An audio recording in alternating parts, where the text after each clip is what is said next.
Hai chuirde bríon anseo ag léamh na nuaachta as Meiriceá, ach ní hí nuacht as Meiriceá íneamh, ach nuacht as Sasanna,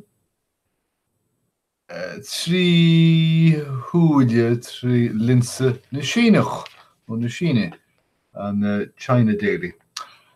Firt mé seo súsú Lúndain agus seo hí an nuacht dar leo. Níl éon mhórscéal mar a hiiciachtú an tearma sin san nuachtán seo inneamh.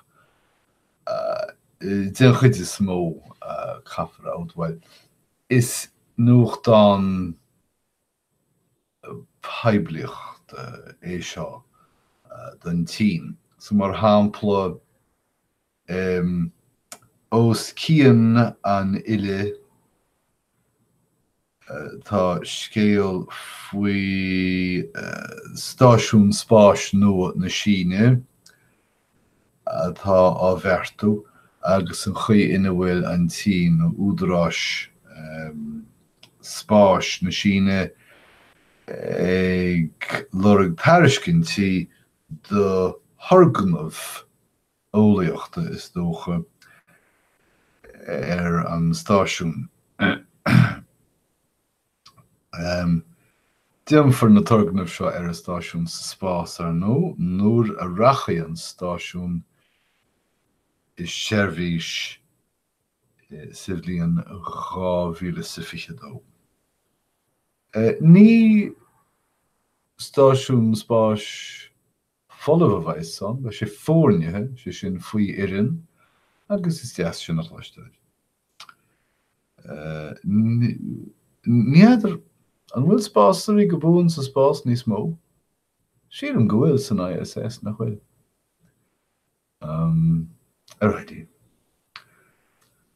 Níl is agam céird is bun leis an éagsodus seo, beca sibh bean ón ísacht iompar ag saidúr is dócha agus níos agam cé hí an fearide. Mar chuid de achtas aslonathe tarasúirí bólú lombach hui san inginíis ag crithalún agus tána tarasúirí á neaslanú inis á neistrúmach. Well, dearadh nach bhfuil na stáisiúnta ná rionstain rialtas san Aontas Eoraip róthásta le feachtas idirnáisiúnathe na Síne faoi láthair. Ach deir siad an seo go bhfuil uachtarán na seiribe muiníneach agus dearfach, beidir fiú teantáiseach agus bolúil mar a dearach lucht Wall Street faoin tionscadal nua cé mar a thiúr fie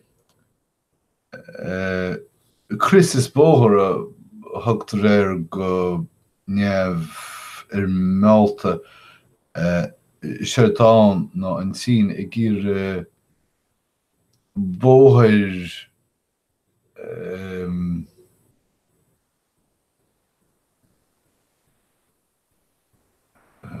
esportála bhunú idir an tSín agus tíortha an domhain. Agus tá an teirib ag tuairt de fios go bhfuil áthasartha a bheith ina darbhí.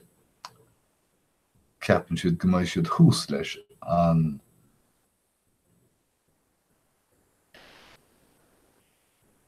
Leis an trádáil seo. Idir an dáilín tá arm hasanna á chur thar Lear chun na Afraice. Tá siad ag seoladh fórne, san fórne tréála go dtí an Tamáil an Eoraip agus Céine le hobaríanna in Afraic an gnéisi agus dúhéhrú ban. Nuair deasin. Go bhfuil siad am hansin ag gopur in ai. Sin iad na mórscéalta os cían an ile.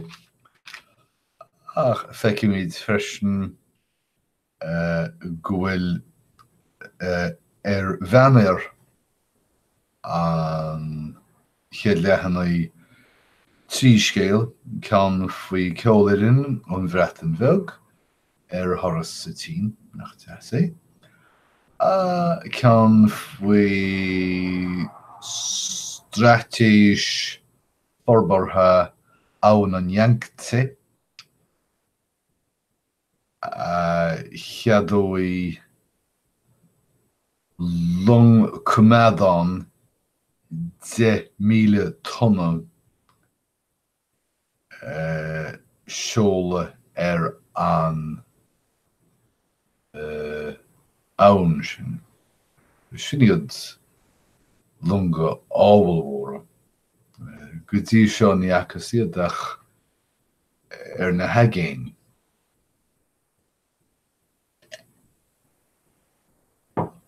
Agus sport. Cosúil go bhfuil clár ar a físe réalteachta, tá sagad na clárach í réalteachta seo.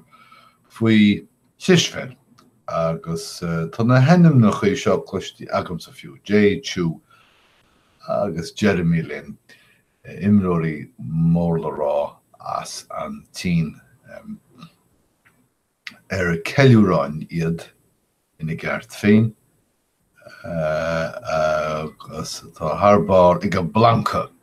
Cad is planca an nar a phléascann tú an thiisfeilisteach san aingach. Thiis an. So sin iad na scéalta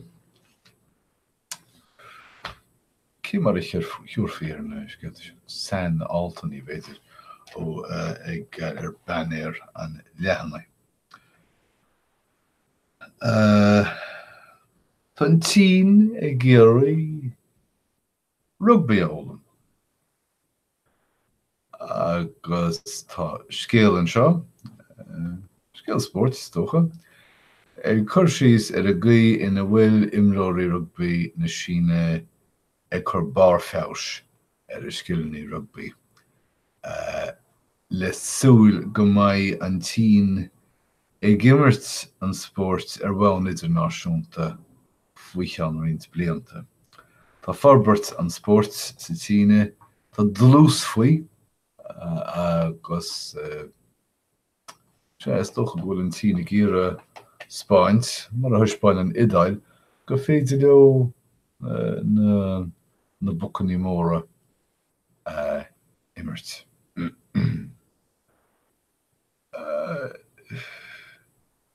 Ní dóilm go bhacha mé ainm uachtarán Meiriceá i néanáid ar chéad leathanach an nuachtáin seo, agus fiú is scéal faoi Meiriceá faoi na tarafannaí. Ní dhéantar tagart den uachtarán. Is chúis leis na tarafannaí go bhfiostam. Ach na dintóirí, na targóirí Almóinn in áitsanní mar California a bhaith híos leis na tarafannaí a churfar ar Almóinn.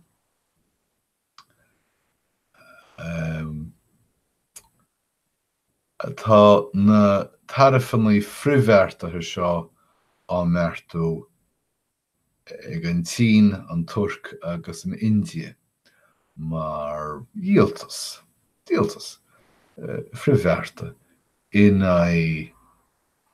amadí an Uachtarán I dtíobh tarfanna dágóid féin ag na Stáit Untaithe. So sinna méid, sin an Nuacht go léir ón China Daily I London don 8 mílúna sa 2008, gus tásúla go gróháin sibh tainmh nó áthas nó úsáid cinnt as sin, agus go mbeidh muid a caintla chéile rís ar bhád ach idir an dálín go imreath 10 oribh go léir. Slán.